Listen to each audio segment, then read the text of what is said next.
Saya Widowati, calon guru penggerak dari Angkatan ke-7 dari kelas 165B Kabupaten Malang. Pada kesempatan kali ini saya akan melakukan praktek aksi nyata, yaitu percakapan coaching untuk supervisi akademik. Nah, pada aksi nyata ini terbagi menjadi 3 bagian. Yang pertama adalah percakapan pra-observasi.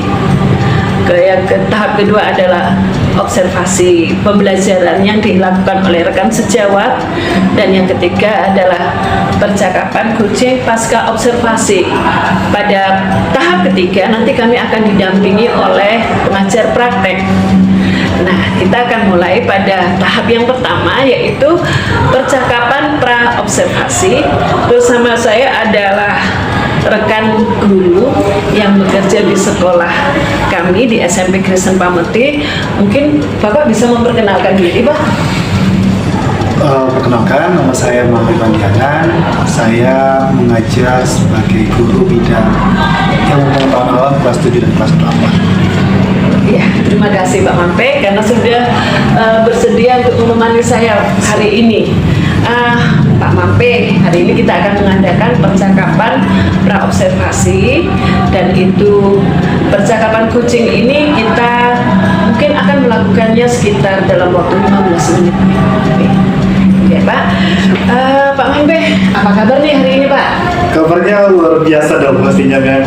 Luar biasa ya Pak ya. Saya lihat Pak Mampe ini ceria sekali nih, dan saya mendengar nih Pak Mampe termasuk salah satu guru yang termasuk disukai loh Pak sama anak-anak. Jadi saya pengen belajar banyak ini dari Pak Mampe ini Pak. Ya Pak Mampe, dari pengalaman Pak Mampe mengajar di SMP Kristen Pameti ini Pak, kira-kira ada nggak Pak hal-hal yang menurut Pak Mampe ini masih merupakan satu persoalan ini? Kalau dari saya sendiri kan ya, mungkin yang menjadi permasalahan dari saya sendiri lebih ke pengalamannya satu. Karena dari segi usia di sekolah ini kan juga masih 4 tahun. Kemudian juga bukan bidang yang bisa mengajar untuk tingkat SMP sebenarnya. Tetapi seiring berjalannya waktu, yang saya lakukan adalah saya mulai coba mengembangkan diri, belajar dari guru-guru yang lain, mengevaluasi diri juga seperti itu. Dan memang ada beberapa kendala yang terjadi adalah bagaimana saya bisa masuk ke anak SMP dengan kondisi yang sekarang, terutama juga dengan mereka yang 1 tahun saya masuk kan itu sudah mulai masuk pandemi ya. Jadi bagaimana anak-anak harus bisa mengikuti pembelajaran secara daring, dan itu butuh penyesuaian lagi dengan saya seperti itu. Mungkin kendalanya lebih ke bagaimana saya bisa masuk ke anak-anak dan mereka bisa menangkap pembelajaran yang baik itu seperti apa. Seperti itu kan. Jadi Pak Mampe ingin bisa ketika menyampaikan pembelajaran itu bisa diterima oleh anak-anak, ya. Apalagi ini masa peralihan dari online ke offline lagi pembelajaran dari daring ke luring. Ya. Jadi itu yang Pak Mampe ingin tingkatkan gitu ya Pak ya? Betul, sama, dan bisa mengenal kebutuhan anak-anak sini, karena memang kan anak SMP kan sudah lebih banyak dewasa ya dibandingkan mereka waktu SD. Jadi saya harus bisa memahami kebutuhan mereka itu dari segi pendidikan harus seperti apa. Maksudnya adalah bagaimana nggak cuma seorang anak tapi semua murid itu bisa mendapatkan pembelajaran yang merata dengan kebutuhan dan kemampuan mereka masing-masing. Oke, jadi Pak Mampe ingin pembelajaran itu ternyata nantinya bisa memenuhi kebutuhan anak. Betul sekali. Pak ya.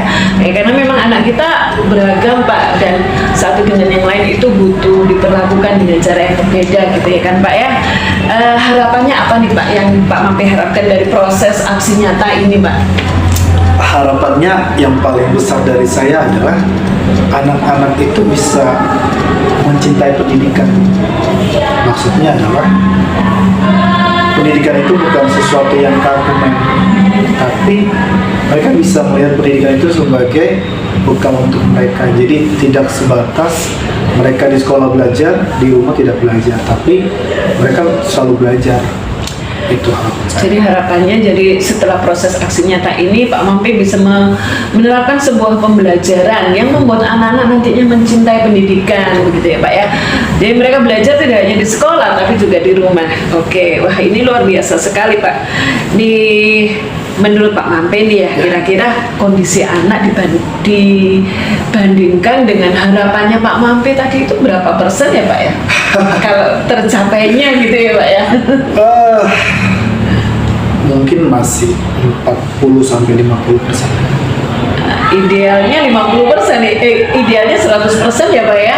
Kalau semua anak-anak mencintai pendidikan, belajar tanpa disuruh, seperti itu ya Pak ya. Tapi sekarang masih 40-50%. Berarti apa nih Pak yang selama ini sudah Pak Mampi lakukan untuk membawa anak-anak sampai ke 100% tadi Pak? Oke. Mungkin saya lebih kerucutkan lagi ya untuk satu kelas saja ya. Iya. Kelas 7 yang saya sudah lakukan adalah satu, secara emosional saya coba mengerti mereka. Maksudnya adalah bagaimana saya bisa masuk ke anak-anak itu, kita bangun hubungan yang baik dulu antara saya dengan anak-anak. Karena pengalaman saya sebelumnya, saya datang mungkin terlalu kaku ya anak-anak, yang pada akhirnya malah membuat anak-anak menjadi tertekan seperti itu. Tapi ketika saya mulai membangun emosional dengan mereka, saya mulai mengerti. Kemudian untuk pembelajaran, kurikulum yang dipakai kan sekarang lebih merdeka memang. Jadi saya lebih memfasilitasi murid-murid, anak-anak untuk mereka bisa belajar dengan cara yang lebih ringan, tetapi ada hal yang mereka dapat. Seperti misalkan kita untuk pelajaran IPA yang saya ampuh, kita ada praktikum, kita ada mengamati langsung ke alamnya, kita ada diskusi, kemudian juga ada membuat sebuah karya, apakah itu poster atau sebuah rekaman juga. Dan harapannya sih sebenarnya supaya mereka bisa mengerti tentang IPA itu enggak sesuatu yang menakutkan. Kemudian ada evaluasi dari saya juga, apakah itu evaluasi secara akademik ataupun secara faktor-faktor lain seperti itu. Itu dari saya. Oke. Jadi udah cukup banyak nih Pak yang Pak Mampi lakukan ya. Kalau saya catat di sini, yang pertama Pak Mampi kan mencoba untuk membangun hubungan emosional. Dan yang kedua mencoba untuk menerapkan variasi pembelajaran untuk memfasilitasi kebutuhan anak-anak supaya mereka mengalami kemerdekaan dalam belajar ya Pak ya. Kemudian Pak Mampi juga udah melakukan evaluasi. Tapi tadi kalau menurut Pak Mampi, anak-anak ini masih di kisaran skalanya 40-50. Kira-kira ada nggak Pak yang lain yang belum Pak Mampi lakukan? Oke, memang ada. Yang saya rasa kurang itu adalah saya hanya masuk ke anak-anak itu secara umum. Maksudnya adalah indikator keberhasilan saya kepada anak-anak itu selalu bicara tentang akademik. Maksudnya ada indikator nilai nih yang saya harus dapat. Tanpa saya sadar ternyata anak-anak kan punya kebutuhan sendiri. Maksudnya anak yang satu kemampuan dia untuk menangkap sebuah pembelajaran dengan anak yang lain itu tidak sama ternyata. Dan itu saya masih kurang dalam artian saya perlu punya metode yang pas, yang maksudnya adalah ini tidak terpatok lagi dengan akademiknya, lebih ke bagaimana mereka menangkap pembelajaran yang saya sampaikan tetapi dengan cara mereka. Jadi lebih ke efektifnya mereka sih seperti itu. Itu saya rasa saya kurang. Kemudian yang kedua yang saya rasa saya perlu belajar adalah perlu metode pembelajaran yang lebih menarik lagi. Maksudnya kemampuan murid-murid untuk belajar dalam situasi formal mungkin ada batasnya ya. Saya mungkin masih kurang di bagian seperti itu. Jadi saya tangkap ada dua nih Pak ya. Jadi bagaimana pembelajaran itu bisa memenuhi anak-anak yang berbeda. Yang satu bisa belajar dengan cepat, yang satu mungkin perlu waktu yang lebih banyak gitu ya. Kemudian juga apa sih metode yang menarik? Yang paling menarik. Yang paling menarik bagi anak, Pak, untuk menjawab seperti ini kira-kira menurut Pak Mampe apa nih yang bisa Pak Mampe lakukan? Mencari guru penggerak.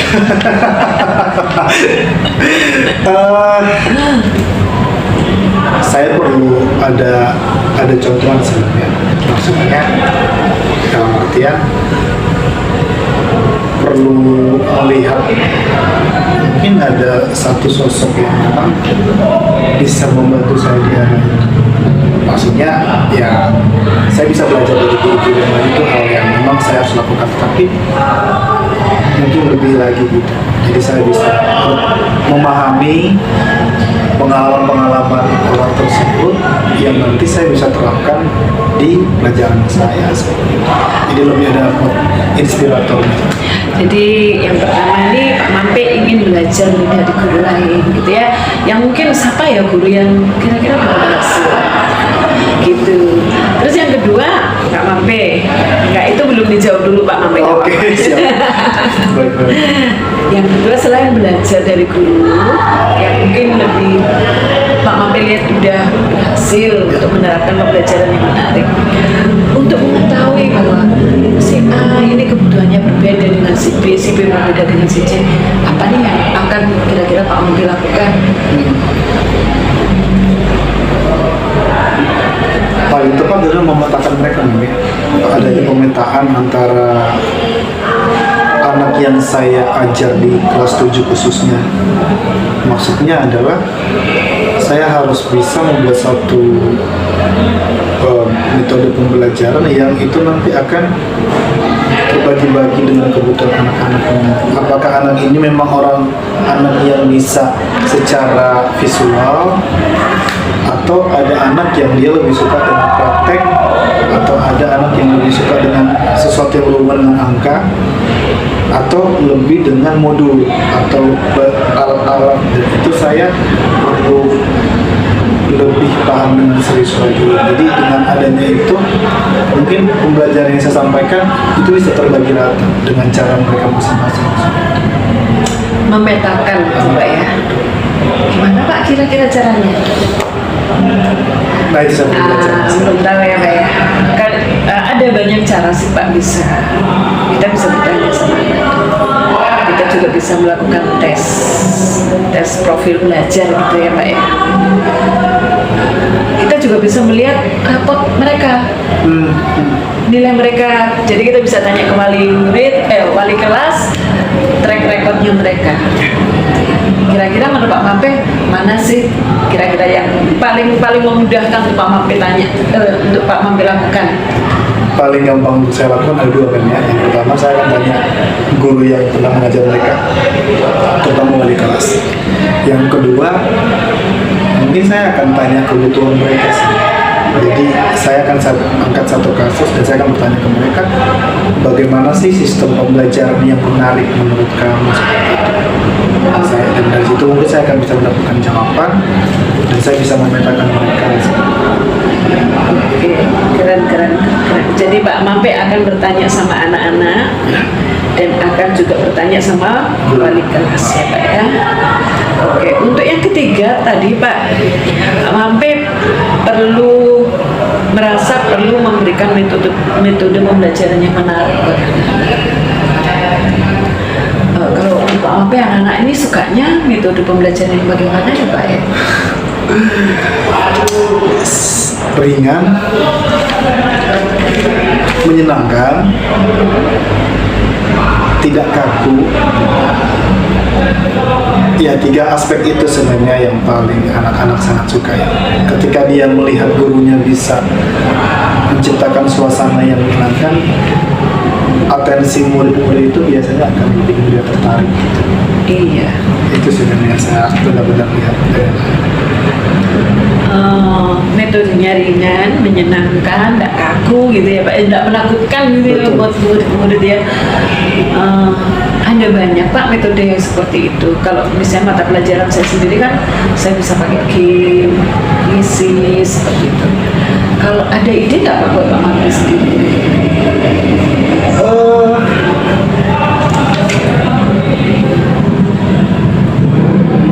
yang tapi saya belum pernah lakukan ya di kelas itu ya. Mungkin memang ada ice breaking itu bisa jadi sebuah metode, atau hal-hal apa yang bisa buat anak-anak itu tiba-tiba mau kembali. Apakah saya akan minta mereka untuk di beberapa jeda pembelajaran itu saya minta untuk main game, atau misalkan dalam beberapa menit saya minta mereka untuk saling kasih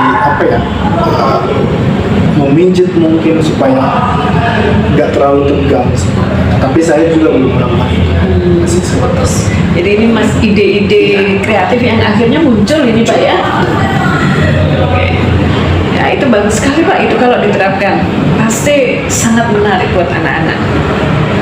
Nah, kira-kira nih Pak Mampe, kalau Pak Mampe membutuhkan seseorang atau untuk melakukan semua metode seperti ini, ada nggak Pak Mampe yang harapkan Pak Mampe akan minta tolong siapa, atau menurut Pak Mampe bagaimana Pak? Apakah kami bersedia? Seperti itu. Oh, saya kan cari memang orang yang memang sudah bisa bantu. Maksudnya dia sudah berkecimpung dulu. Oke siap Pak, saya sebisa mungkin kita bersama-sama belajar Pak. Baik saya pun juga saya akan terus belajar, karena pendidikan ini kan terus berkembang Pak. Anak-anak kita juga dari tahun ke tahun berubah. Betul. Kebutuhannya berubah, pribadinya juga masing-masing tahun demi tahun itu berbeda gitu. Jadi memang tidak ada hentinya untuk belajar Pak. Jadi kapan nih Pak Mampe akan mulai melakukan pembelajaran yang berdiferensiasi sesuai dengan kebutuhan anak-anak? Sesegera mungkin. Oke, kalau sesegera mungkin tepatnya kira-kira kapan deh Pak ya? Tepat waktu pembelajaran saya berarti Senin. Senin ini ya Pak ya. Oke. Senin. Oke, baik Pak Mampe. Terima kasih ya, sudah ngobrol sama saya. Baik, hari Senin Pak Mampe akan melakukan pembelajaran berdiferensiasi dengan berbagai metode baru yang tadi muncul pada waktu pembicaraan kita, gitu ya Pak ya. Dan saya berharap sih dengan kita belajar bersama-sama, nanti pembelajaran IPA akan menjadi satu pembelajaran yang menyenangkan, dan anak-anak belajar tanpa lagi disuruh, gitu ya Pak ya. Nah, gimana nih Pak perasaannya Pak Mampe sekarang? Lebih ada gambaran ya. Maksudnya adalah ya kendala akan selalu ada, tapi waktu tadi saya bisa bicara dan yang kasih pandangan, saya bisa melihat solusinya dalam artian hal-hal yang akan saya lakukan ke depannya untuk bisa membantu supaya pendidikan lebih baik. Itu aja sih. Oke, saya yakin Pak Mampe bisa nih. Amin. Saya percaya, dan nanti kita akan lihat Pak, dan kita ngobrol-ngobrol lagi. Terima kasih Pak Mampe, ketemu lagi hari Senin. Siap.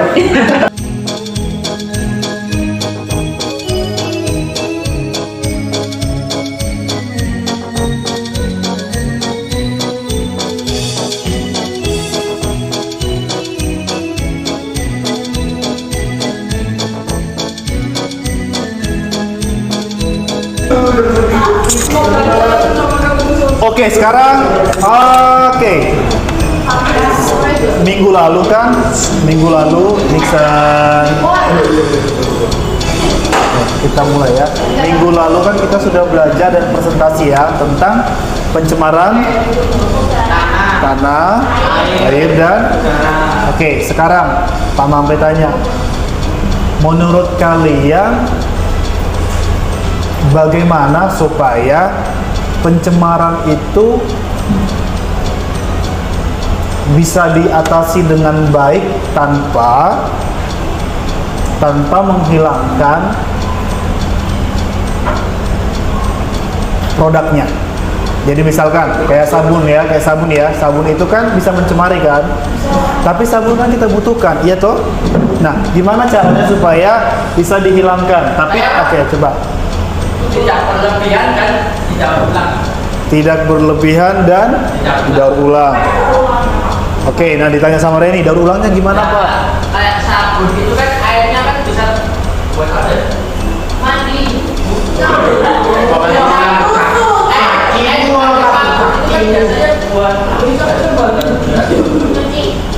Betul ya, sabun kan untuk mencuci ya. Nah, benar tidak berlebihan, setuju. Kalau yang sudah dipakai itu Oke.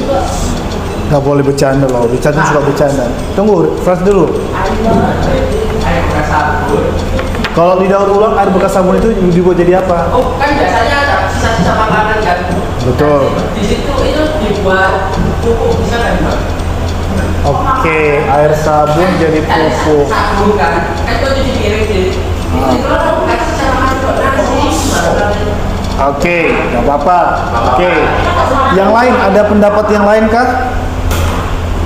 Kak, kalau menurut saya air yang habis seperti ada mencuci baju, cuci piring, mandi, itu kalau saya dibuang ke septic tank, Pak. Jadi dari dibuang ke air. Iya, jadi kalau saya dibuang ke septic tank, Pak. Septic tank itu beton. Jadi ya menunggu proses alam, nanti lama-lama kan kengkes dan tidak mengalir tanah di bawahnya. Oke, septic tank itu yang tempat kotoran nggak? Iya. Ya. Loh, air sabun kalau ditaruh ke septic tank bisa buat nyumbet loh. Karena bakterinya kan mati. Oh iya. Oh, gini, Pak Mame jelasin ke kalian ya. Jangan pernah buang air sabun ke septic tank. Karena di situ kan terjadi proses pembusukan kotoran ya. Nah, sabun itu bisa membunuh bakteri soalnya, ya kan? Kenapa nggak di apa namanya itu air dipanasin apa namanya? Kenapa air dipanasin itu apa namanya? Dipanasin. Direbus sampai habis kan? Kenapa nggak dibuat tempat kayak gitu? Oke.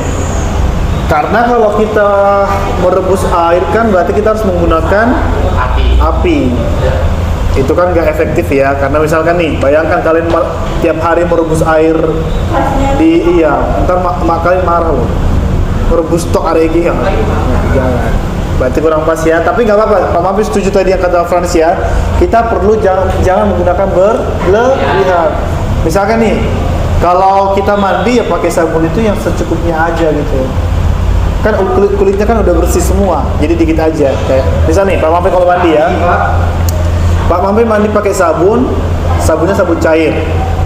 Paling Pak Mame cuma pakai tiga apa ya, ditekan 3 kali.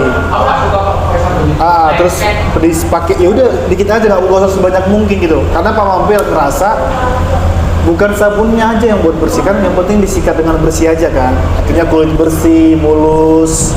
Misalkan kayak gitu. Contoh ya. Contoh. Atau misalkan pasta gigi. Siapa di sini kadang sikat gigi ya, udah disikat giginya kok masih kerasa agak kasar, dikasih lagi pasta gigi, disikat lagi. Gak usah, pakai aja sekali. Walaupun Mama pernah pakai 2 kali. Iya, jadi Mama sikat gigi nih, udah kasih pasta gigi ya. Kok rasanya masih ada yang lengket-lengket? Tak taruh lagi pasta giginya, tak sikat lagi. Jangan ya, itu boros. Mama berdosa. Dan Pak Mame sudah bertobat di hadapan Tuhan Yang Maha Esa. Oke, apalagi gimana caranya? Tadi kita tidak perlu menggunakan secara berlebihan. Apalagi? Tidak membuang sembarangan, setuju. Jadi limbah-limbah itu kan gini, kan bisa kita sebenarnya ya, air itu air sisa cucian ya, kalau kita buang sebenarnya dia mengendap. Nah bahaya kalau misalkan kita taruh lagi di bak mandi. Misalkan nih, Nixon nyuci celana dalam ya, bersihin. Nah, karena dia hemat airnya dimasukin lagi ke bak. Nah itu nggak boleh. Terus dimandiin mamanya, serah. Pak, kamu kok misalnya gitu ya? Kan ada tempat pembuangan sampah, kan kalau pembuangan air kan jika tempatnya panas kan, itu nanti kan menguap kan? Oke, kalau untuk air kita nggak bisa seperti pembuangan sampah ya. Kalau pembuangan sampah yang bahan padat kan bisa kita biarin di situ ya.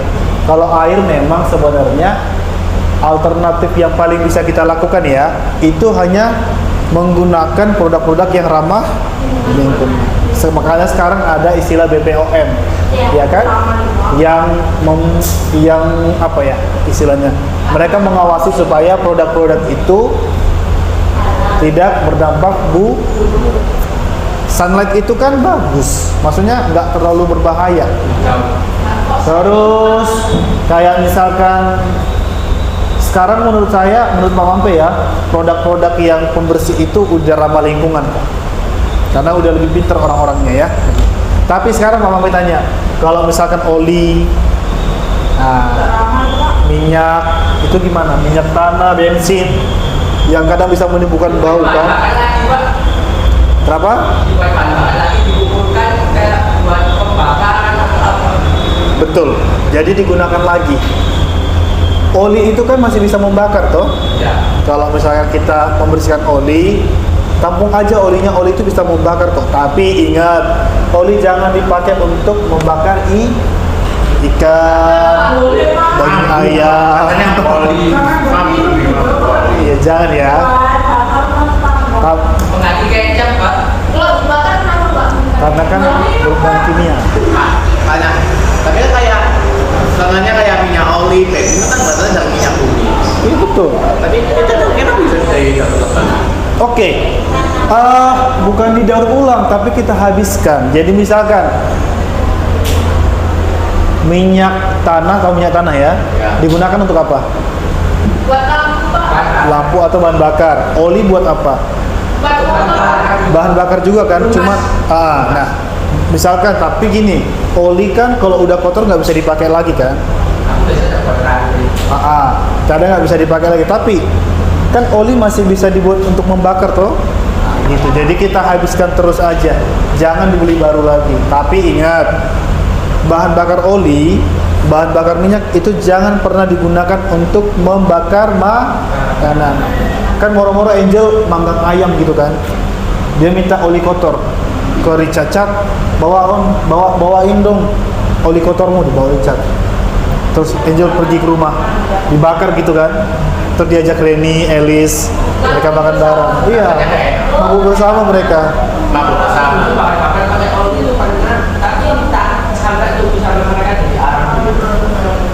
Tetap nggak bisa, Frans, karena zat kimianya berbahaya untuk tubuh kita. Makanya kalau kita membakar arang biasanya pakai apa? Kalau Pak Mampi pakai ranting dia. Aku pakai bensin. Pakai daun kering, Pak. Minyak goreng itu, Pak. Boleh, minyak tanah boleh, tapi minyak tanah yang bersih ya, boleh. Tapi jangan pernah menggunakan oli. Oli itu berbahaya soalnya. Jangan ya, cuci muka pakai oli juga nggak bisa. Nggak usah.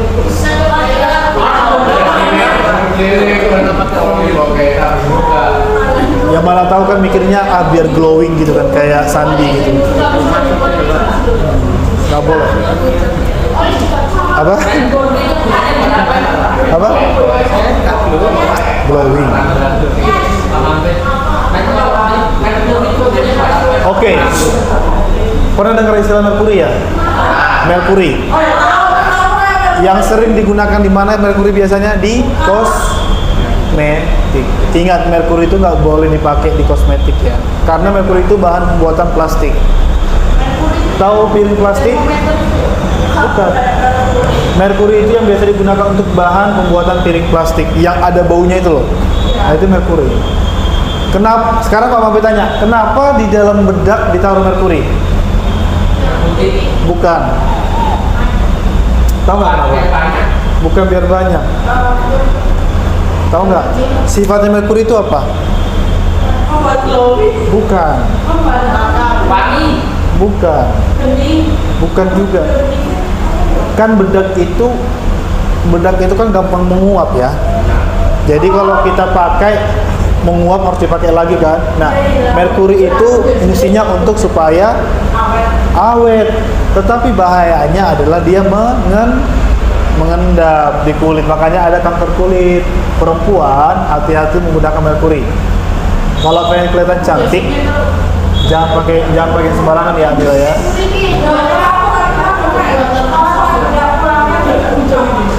Gak apa-apa. Gini, pakai bedak itu nggak apa-apa, tapi ingat ada bedak-bedak yang itu berbahaya, jadi nggak boleh sembarangan. Perempuan ya, laki-laki juga nggak boleh sembarangan pakai bedak.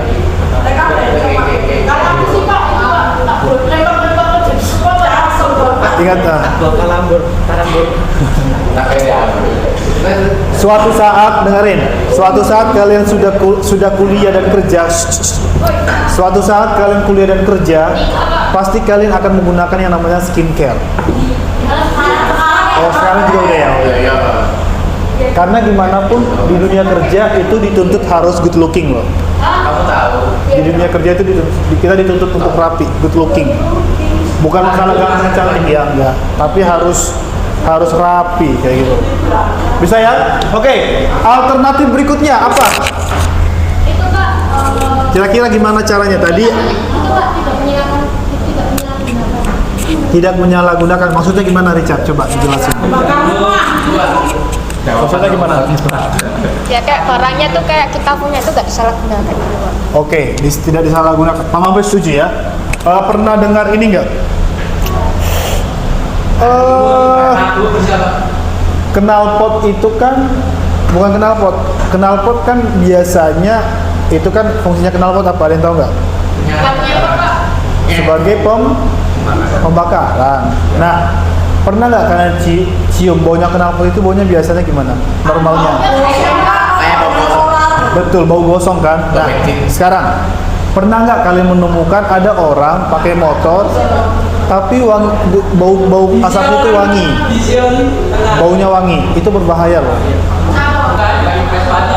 Iya, betul, biasanya itu anak-anak itu ya, jamet biasanya gitu ya.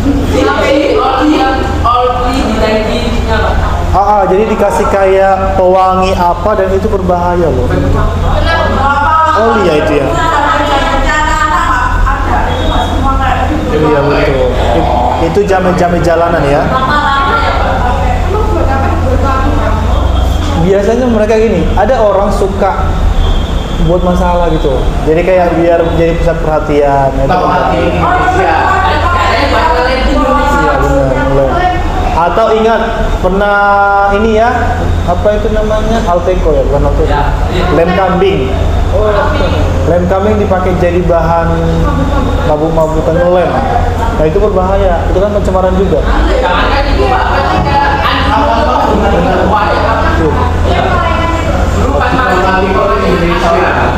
Iya ya, makanya. Oke, sekarang tugasnya kita coba. Nah, sekarang Pak Mampi tanya kalian ya, dengan kita belajar tentang pencemaran lingkungan ya, pencemaran tanah, pencemaran air, dan pencemaran udara. Kira-kira menurut kalian apa satu solusi yang kalian bisa sarankan untuk kita terapkan ke depannya? Coba Pak Mampi kasih waktu 2 menit, pikirkan satu solusi. Semuanya. Solusi apapun. Dipikirkan dulu 2 menit. Solusi apa yang paling bisa digunakan untuk mengurangi pencemaran? Karena gini, kita tidak bisa menghilangkan pencemaran ya, karena seluruh aspek di bumi ini kan pencemaran. Nafas kita mencemari, ya. Kotoran yang kita keluarkan pun mencemari, ya kan? Semuanya itu mencemari, tapi kita bisa menangani. Misalkan apa solusinya? Contoh ya, dari Pak Mampi, solusi saya untuk mengatasi pencemaran udara adalah dengan reboisasi.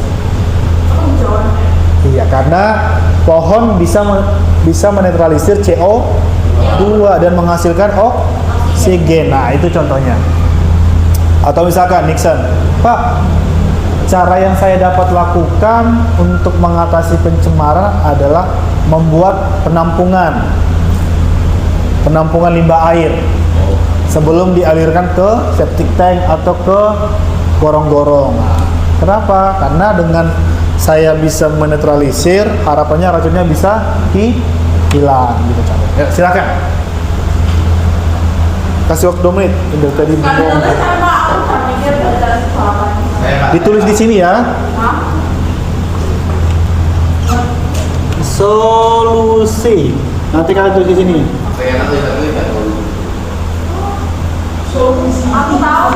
Nanti tulis nama sama solusi yang kalian bisa lakukan. Oke?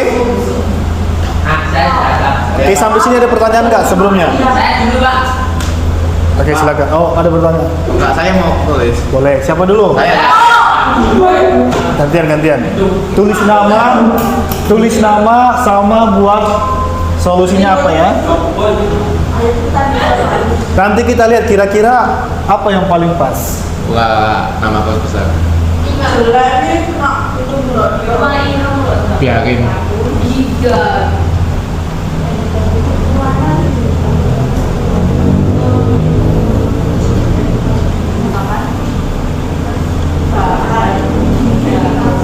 Tahu kan?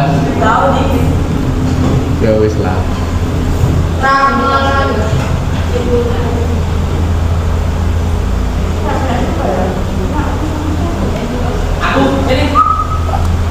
Menggunakan bahan ramah lingkungan. Coba kamu jelasin.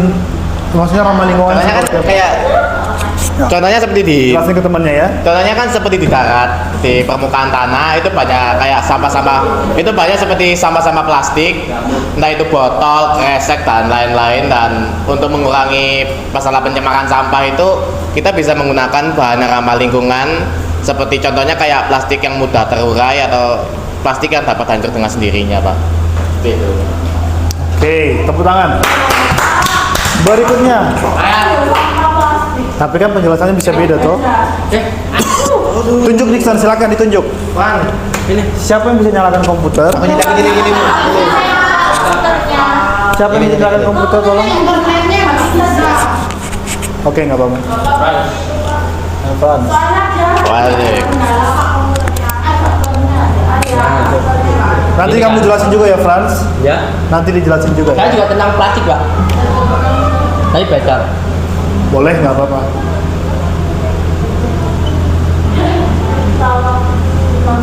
Habisnya kita main game ya, malam ada game.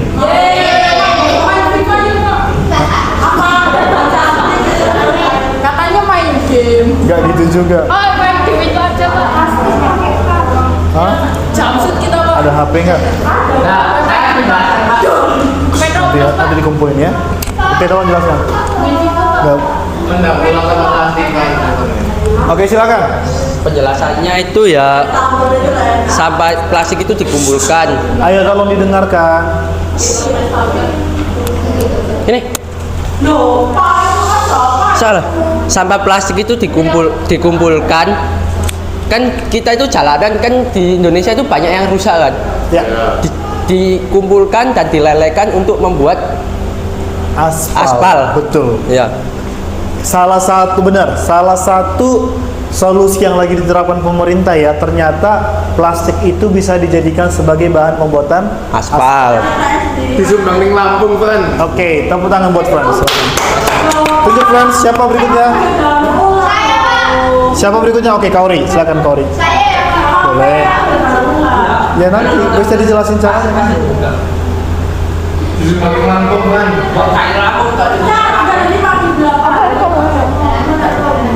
Nanti silakan dijelaskan ya.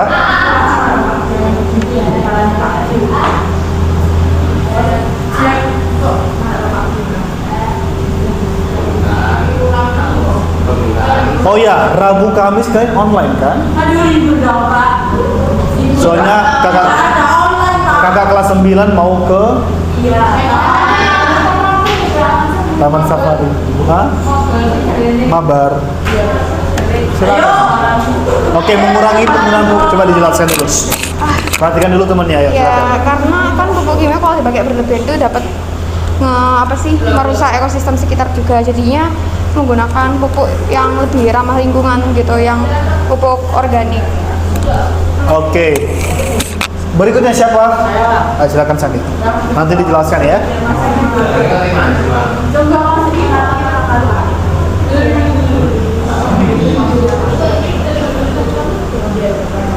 Jadi harapannya kita bisa mengerti ya.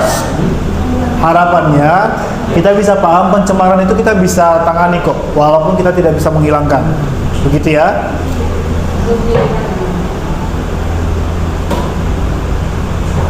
Sing kok cuma punya kucing cilik itu kerja tapi kasar tapi meningkatkan kasihan. Ya, Pak. Coba dijelaskan. penggunaan pestisida yang secara berlebihan bisa merusak tanah, Pak, dan juga bisa merusak tumbuhan itu sendiri, Pak. Nah, solusinya apa berarti? Mengurangi penggunaan pestisida secara berlebihan. Oke, Pak Mampir bantu ya. Sekarang ada pestisida alami ya, jadi nggak harus menggunakan pestisida lagi untuk membasmi hama. Contohnya, kalau betul.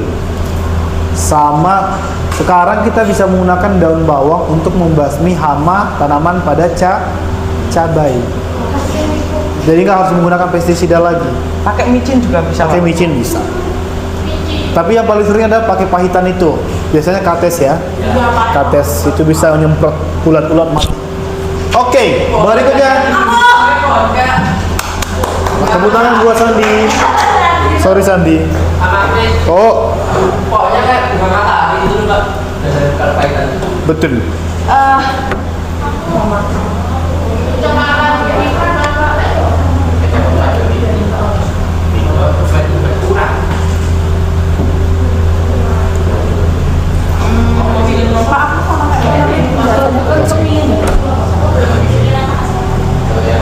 Habis ini Amira ya. Dari tadi Amira diem. Kelamaan mikir kamu nanti, jangan. Kelamaan mikir. Oh ya, Rizal habis ini. Kamu dong. Kamu mikirkan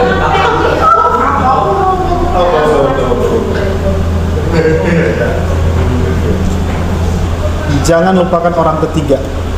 Waktu itu pas kita Natalan. Sabar. Pas Natalan. pakai orang ketiga. Iya, kita lihat dulu aja. Nanti. Pas Natalan di angkos. Pas Natalan di angkos. Oh iya. Pas Natalan dapat. Soalnya komiku. Oh iya benar. Sabar. Nggak tahu, Pak. Paham. Kita coba ya. Ya. Jangan lupakan orang ketiga. Oke. Orang pertama Reni. Oke. Orang kedua Franz. Siapa orang ketiga? Orang ketiganya adalah Pak Mampir. Betul. Siapa orang ketiga? Jamie Pak. Oh, ketika Oke. Betul. Siapa orang ketiga Jamie? Pak Mampu. Salah. Siapa orang ketiga? Aku tahu bisa. Salah. Siapa orang ketiga? Salah. Jangan lupakan orang ketiga. Orang pertama Kauri, orang kedua Nixon. Siapa orang ketiga? Salah. Oh, orang ketiganya adalah Franz. Betul. Siapa orang ketiganya? Pak Mampe ulang sekali lagi ya. Jangan lupakan orang ketiga. Orang pertamanya Amira, orang keduanya Reni. Siapa orang ketiga? Orang ketiganya adalah Bunita. Betul, orang ketiganya Bonita. Kamu udah pernah Bapak ajarin loh. Ya, sulit kan waktu itu, Pak? Enggak, ayo orang ketiganya siapa? Ayo orang ketiga siapa? Jamie? Salah. Coba. Ulang. Jangan lupakan orang ketiga. Jangan sih, kata-kata jangan lupakan itu apa itu, Pak? Jangan Orang lupakan. pertamanya Elin, orang keduanya Elis. Siapa orang ketiga? Orang ketiganya adalah Mas Pria. Betul, Mas Pria. Siapa orang ketiganya? Ayo. Orang ketiganya siapa? Orang pertama siapa tadi? Orang pertamanya Elin, orang keduanya Elis, orang ketiganya siapa? Ayo. Salah. Siapa orang ketiganya? Sandi? Orang ketiganya adalah Pak G. Iya betul. Salah. Orang keduanya Free Fire. Betul atau salah? Betul. Ya kan. Oke, ini aja. Cluenya lawan kata. Oke. Wah, ini cara mulai. Kata. Cluenya lawan kata terakhir ya. Ya. Besar, Kecil. tinggi, Pendek. hitam. Putih. Salah. Ulang lagi ya. Cluenya lawan kata. Panjang, tinggi, hitam.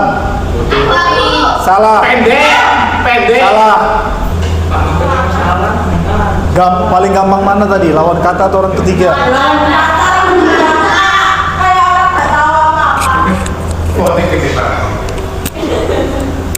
Coba dijelaskan. Ayo diperhatikan dulu ya. Reboisasi Ayo. Penghijauan untuk tujuannya agar tidak ada pemanasan global. Udah. Oke, tepuk tangan. Apa? Dua orang lagi siapa? Sebelum kita bahas project. Dua orang lagi siapa? Ayo siapa? Sebelum kita bahas project. Ayo, siapa orang Jadi kita tuh gak boleh menebang sebanyak-banyak mungkin, dan jika kita sudah menebang itu kita harus menanam kembali. Betul. Nah, karena kalau kita menebang secara terus-terusan, kita akan bisa kebanjiran atau terkena sebuah kerusakan. Betul. Oke, tepuk tangan.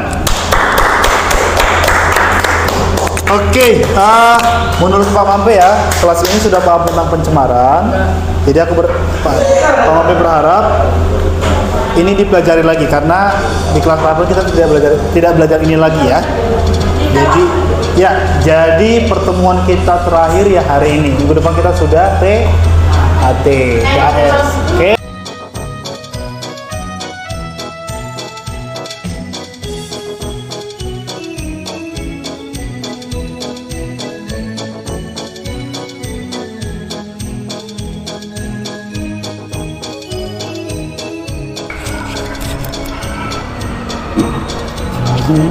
Oke, baik, selamat siang nih Pak Mampe, apa kabar? Kabar baik. Terima kasih udah bersedia ngobrol lagi sama saya.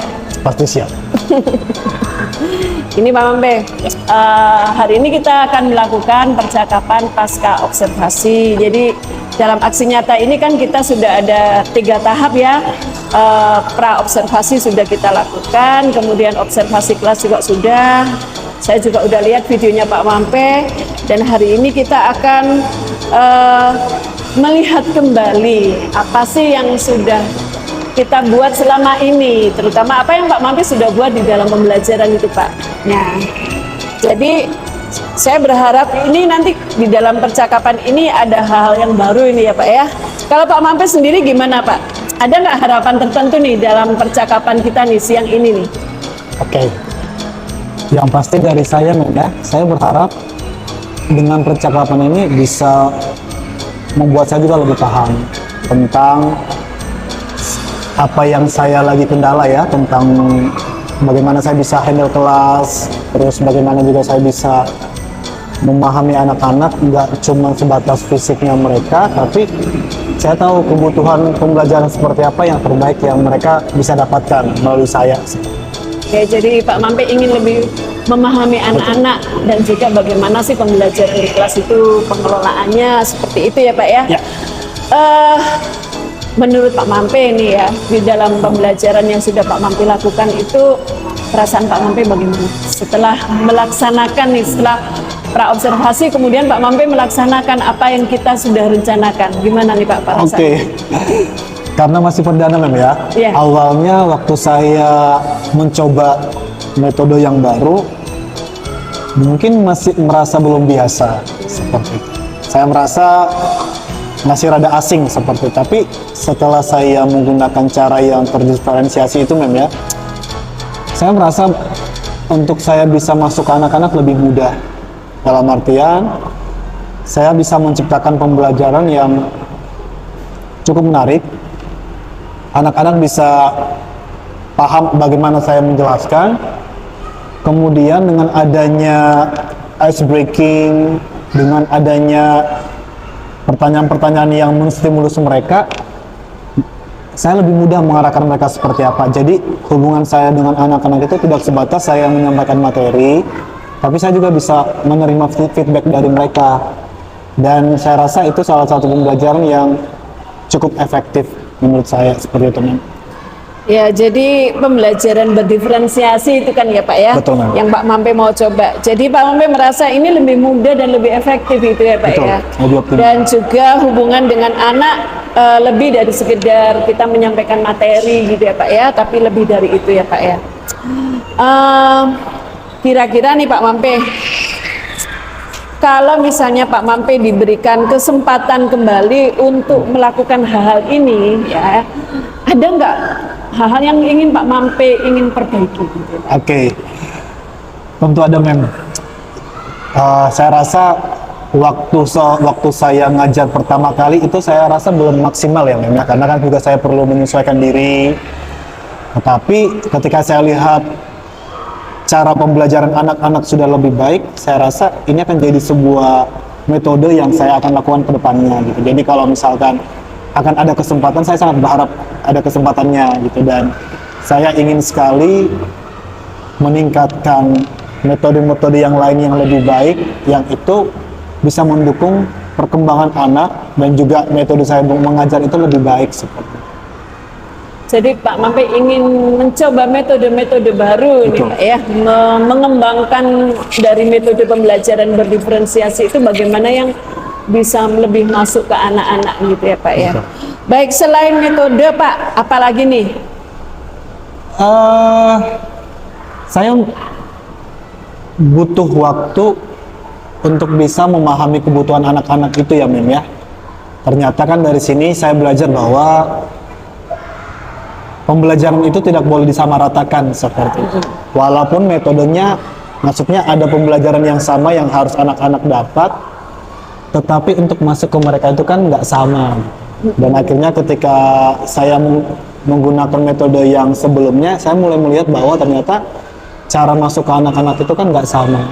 Yang saya butuh untuk bisa memahami mereka lebih lanjut lagi gitu. Dan saya rasa memang butuh waktu atau metode yang tepat untuk saya bisa menangani mereka secara keseluruhan seperti itu. Kira-kira gimana Pak Mampe ya? Caranya yang menurut Pak Mampe itu, ya sih pakai metode ini nih. Menurut Pak Mampe ada nggak cara-cara yang mulai muncul di pikiran Pak Mampe nih? Sejauh ini Mem masih sebatas bagaimana saya bisa memproses mereka ya.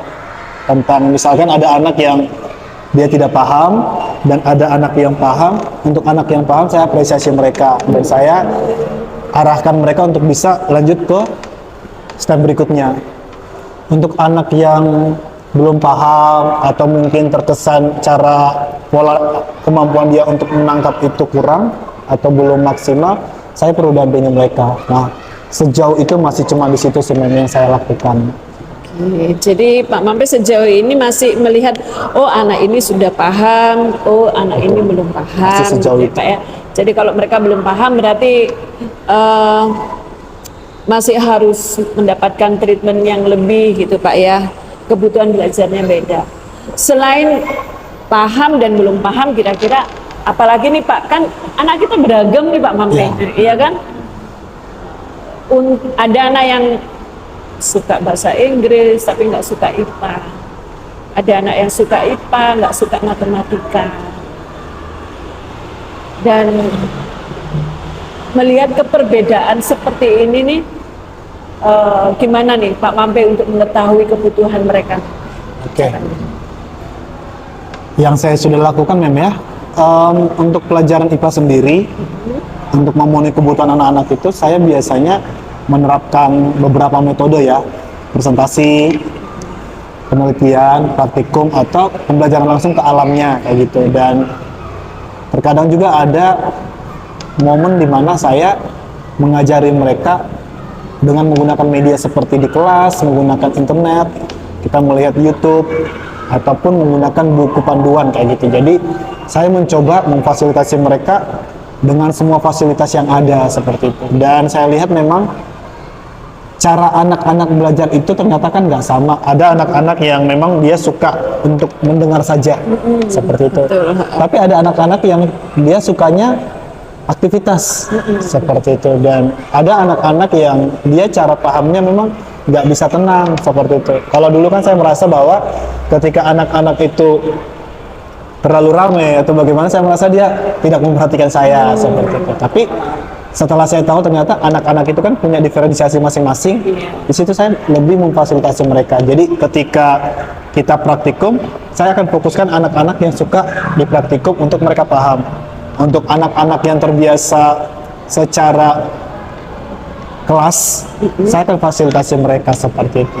Hanya memang saya harus akui bahwa waktunya ya, maksudnya kan ini kan sekolah kan formal dan ada estimasi waktu yang saya harus bisa lebih efisien lagi seperti itu. Jadi lebih ke situ sebenarnya. Ya. Jadi Pak Mampe akan menerapkan variasi pembelajaran berdasarkan kebutuhan anak ya.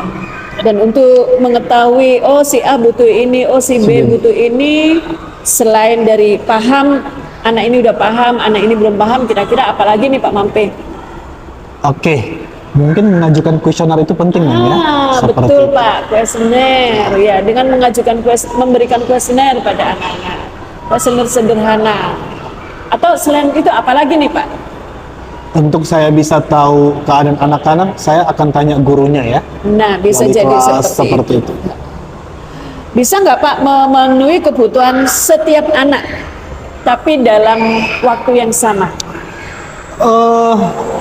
Sejauh ini karena masih baru ya, jadi saya belum bisa memastikan apakah anak-anak dalam waktu yang singkat itu bisa paham semuanya gitu. Tapi yang saya lagi fokuskan sekarang adalah bagaimana dengan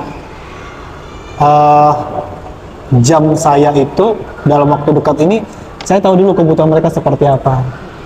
Jadi lebih fokusnya ke kebutuhan mereka itu nanti seperti apa. Jadi, tapi waktu saya melihat pembelajarannya Pak Mampe itu,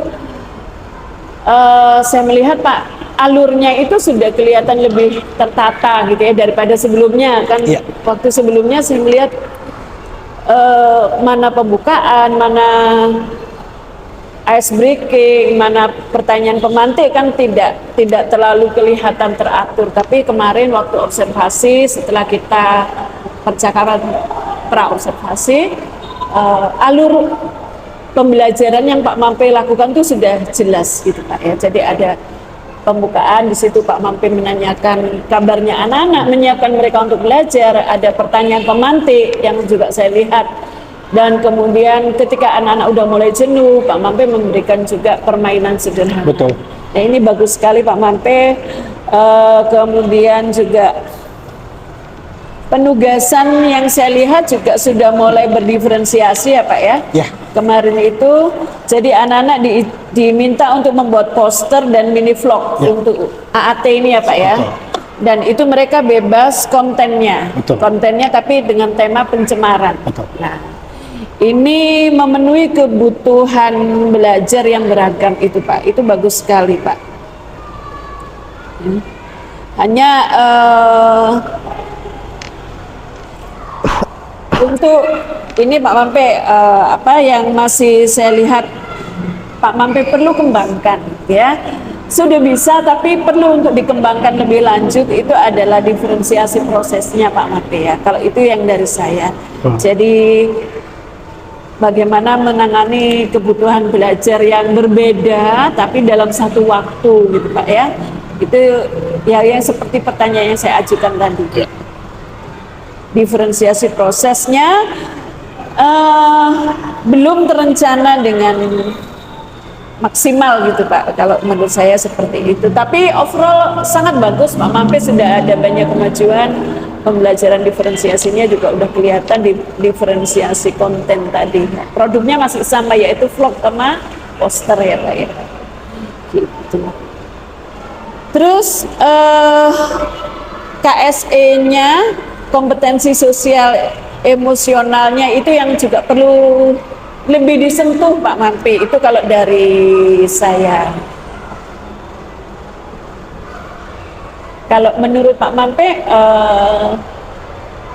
hasil refleksi saya seperti ini tadi bagaimana Pak? Atau hasil masukan saya tadi seperti ini bagaimana? Oke, menurut saya ini masukan ya, dan saya rasa ini akan sangat membantu saya gitu. Karena juga saya sadar bahwa untuk hal-hal seperti kan saya butuh diarahin ya, karena baru pertama juga. Jadi yang saya perlu lihat adalah mungkin saya perlu lebih kembangkan lagi supaya dengan waktu yang diberikan itu proses saya untuk menggunakan diferensiasinya lebih maksimal. kemudian tentang KSE. Nah ini juga saya perlu bisa lebih banyak belajar lagi Mem ya. Oke. Jadi kira-kira seperti apa kompetensi yang tepat, sesuai dan efisien seperti itu. Lebih ke situ sih dari saya. Kira-kira nih Pak Mampe, langkah konkret apa nih yang segera Pak Mampe akan lakukan nih? Pertama saya akan tanya Mem Wido ya. Karena kan karena saya rasa saya perlu cukup gambaran dulu Mem. Cukup gambaran, cukup arahan, dan saya juga perlu tahu kira-kira kompetensi seperti apa yang paling tepat. Yang mungkin nanti Mem Wido bisa sampaikan ke saya yang saya perlu gali lebih lagi. Itu aja. Oke, jadi langkah pertama nanti kita ngobrol lagi nih Pak ya. Betul, betul sekali. Tentang RPP juga, apakah ada kesulitan Kak Pak? RPP karena saya sudah lihat modulnya Mem ya. Jadi saya ada gambaran, maksudnya kira-kira gambarannya seperti apa saya sudah ada. Paling mungkin penggunaan bahasanya Mem ya. Maksudnya RPP yang saya lihat kan itu masih lebih formal sekali gitu. Jadi bagaimana saya bisa buat itu lebih sederhana tapi terstruktur dengan baik seperti itu. Tapi untuk secara keseluruhannya, tujuannya, metodenya, terus apa nilai-nilainya itu kan sudah ada contohannya, jadi saya bisa lihat dari sana. Oke, kira-kira kapan nih Pak mulai kita akan bersama-sama nih menciptakan pembelajaran yang berdiferensiasi, terintegrasi dengan KSE di kelas IPA? Paling tidak Pak Mampe punya target kapan? Kapan ya? Sebenarnya kalau bisa segera Mem, cuman kan ini lagi ujian ya anak-anak, sudah semester akhir, jadi mereka sudah fokus untuk ujian. Cuman saya sangat berharap waktu yang ada itu untuk semester depan saya mau persiapkan dengan maksimal seperti itu. Jadi mulai pembelajaran masuk saya sudah terapkan itu. Jadi mulai semester depan ya Pak ya? Yes. Paling tidak sebelum semester depan mulai kita akan mempersiapkan ya Pak ya? Betul Mem. Oke, terima kasih sekali Pak Mampe buat pembicaraan kita. Gimana nih Pak? Perasaan Pak Mampe ini setelah kita ngobrol nih banyak nih. Di awal saya tanya, di akhir saya tanya juga Pak. Gitu ya. Saya rasa saya ini jadi satu improvement juga ya buat saya Mem ya. Dalam artian semakin banyak saya berkecimpung di sini kan saya semakin mengerti ternyata saya perlu upgrade itu tidak cuma sebatas kemampuan saya dalam memahami pelajaran gitu, tapi saya juga perlu memahami tentang bagaimana saya mengenal anak-anak dengan waktu yang tidak banyak, tapi pembelajaran itu bisa berjalan se-efektif mungkin seperti itu. Terus yang kedua, ini menjadi sebuah metode baru Mem ya. Maksudnya selain saya harus membuat metode yang mereka merdeka, tapi saya juga harus memfasilitasi mereka secara terdiferensiasi itu tadi gitu. Dan saya rasa ini jadi satu tantangan juga Mem untuk saya yang masih baru paham, jadi akan semakin belajar lagi akan semakin lebih baik lagi. Jadi gimana nih? Lebih bersemangat atau lebih tertantang? Lebih tertantang rasanya. Ya. Waduh, keren. Ya baik. Yang saya tahu Pak, kita guru adalah pembelajar ya. Dan setiap saat ada hal baru yang kita harus pelajari. Murid-murid kita juga setiap tahun berganti, itu hal-hal baru yang harus kita juga pelajari dan tidak ada kata berhenti untuk belajar. Ya.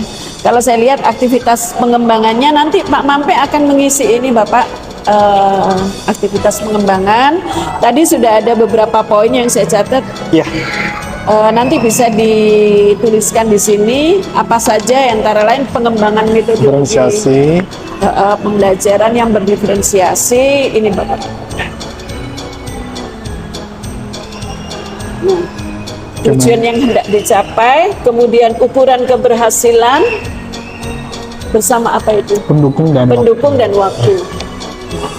Itu ada nggak Pak Mampe yang perlu ditanyakan untuk tabel itu Pak? Ini kan ada aktivitas pengembangan Mem ya. Nah, maksudnya tujuan yang hendak dicapai ini dan ukurannya seperti apa Mem? Tujuan ini kan ada nanti kan aktivitas pengembangan yang saya perlu diperbaiki ya, tadi kan sudah ada. Ya, Nah, tujuannya Nah, maksudnya- tujuan yang hendak dicapai ini kira-kira dengan aktivitas pengembangan itu tujuannya Pak Mampe Oh, apa? Oke, berarti Jadi misalnya, saya yang menentukan ini ya tujuannya Ya. sama ukuran keberhasilannya juga. ukuran keberhasilannya misalnya dalam semester depan anak-anak bagaimana itu bisa Oke. Bisa. seperti itu. Saya rasa begitu ya Bu Sri ya. Terima kasih sekali Bu Sri sudah membersamai kami dari awal percakapan sampai terakhir ini. Terima kasih juga buat Pak Mampe buat Ya. waktunya. Demikian.